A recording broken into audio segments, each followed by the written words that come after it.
How you doing today, folks?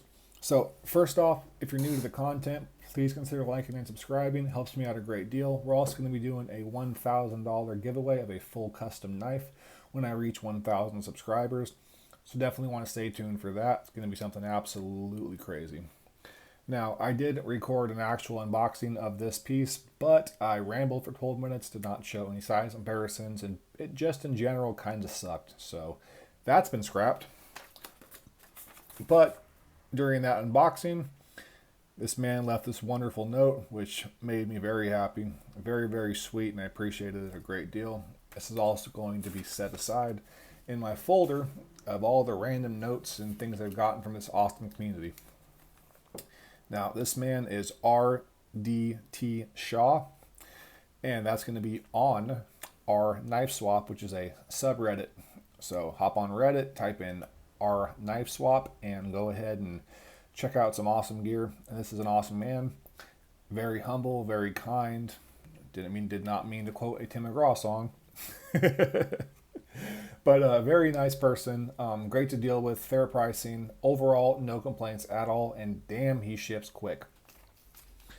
So this is going to be the Freeman 451 button lock.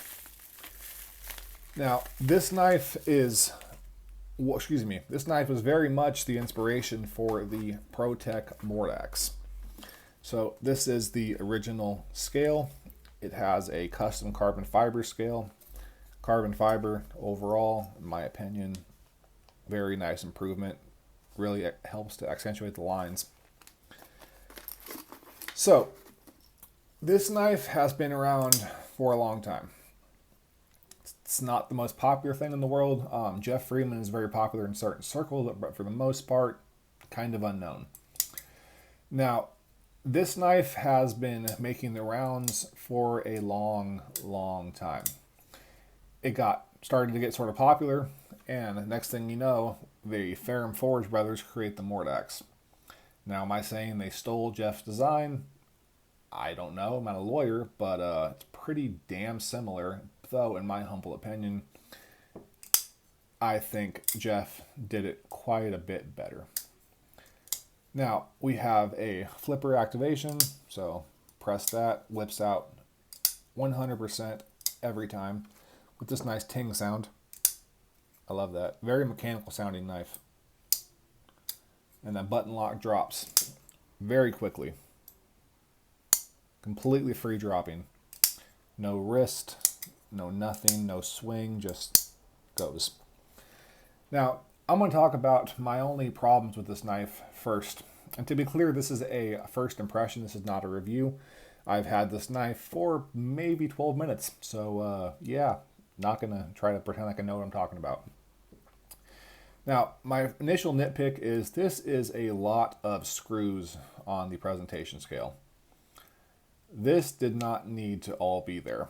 Now, obviously, there's other things that can be done, and I'm not really going to pretend like I understand the different mechanics involved in this piece. Maybe all this is necessary, but I mean, there are so many different knives that have pretty damn clean presentations, like even this for really old knife. I just think they could have, seriously cut back on this. Also, if you're going to do a pretty much a completely blacked out knife, why wouldn't you black out the screws? I don't know, just a little complaint I had. Also, I dislike that this is kind of polished or standard basically, and this is kind of a stone wash bead blast. I'm a huge fan of symmetry in my tools and knives, so that sort of bothered me, but not really a big deal. As far as any damage received, I think I showed that for a little bit. There's definitely a nice little chunk taken out of this aluminum. But overall, not too worried about it. As you guys know, I actually use my knives, so that's really not a problem. Speaking of use, how's the edge? Screaming sharp. No issues, no drag, no problems. And because I am a user, yep, go straight to cardboard too. Now, as far as the aesthetics on this knife, besides this piece here with all these screws, I really happen to enjoy all these little folders. It's a very strange design. Crap will absolutely get stuck in them. I can guarantee that, but I'm pretty happy with the aesthetics overall. Also, I am a nerd, so having a big old Freeman on my blade does not bother me. Two things: I support our military, and again, I'm a nerd. If you guys play any of the Half-Life games, you know, Gordon Freeman, yeah, big fan of that. Obviously, his name is Jeff Freeman, but yeah. Anyways, I like having this on the blade. Now, what's different between this and the MORDAX mainly is the different methods to open. The MORDAX, you just got a flipper, and the flipper works just fine. I like the MORDAX, don't get me wrong, but this one I can thumb roll, spidey flick, can do any number of things. I can just hold the button down and flip it out. Very, very fidget friendly knife. Overall, really, really like this knife.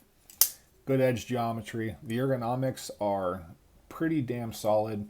You can choke up if you want to. You're pretty close to the actual blade, but there's a pretty generous little piece there.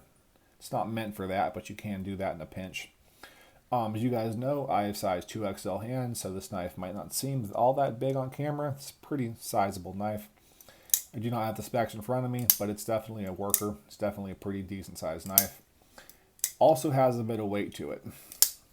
Now, a couple size comparisons when we're 6 minutes into the video.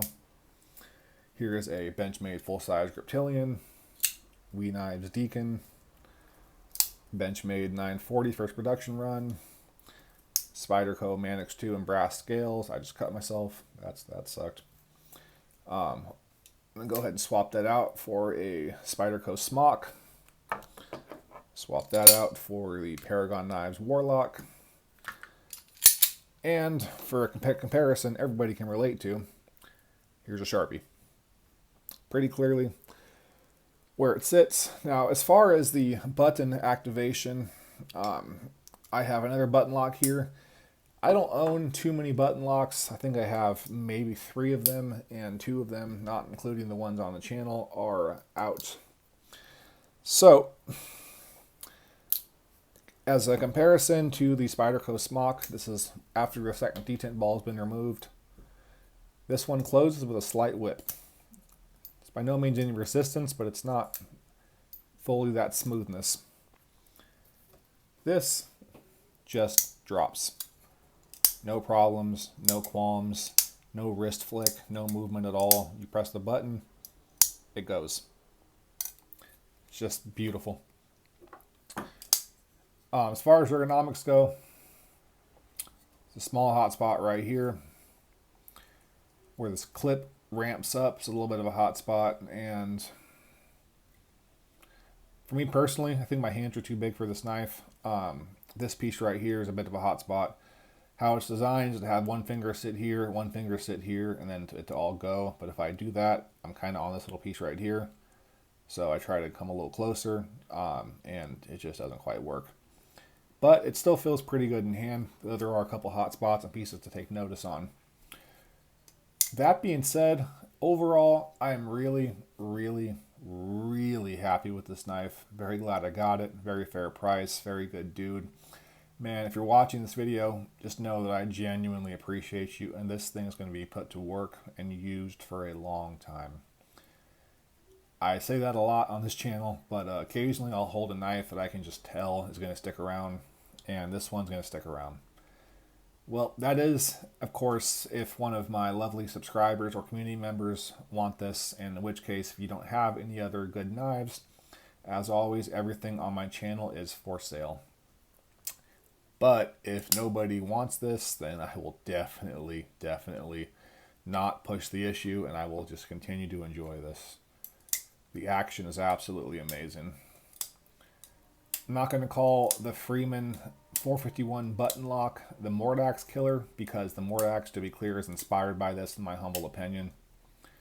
But if I had to pick between a MORDAX or this, man, it's not even it's just not a competition.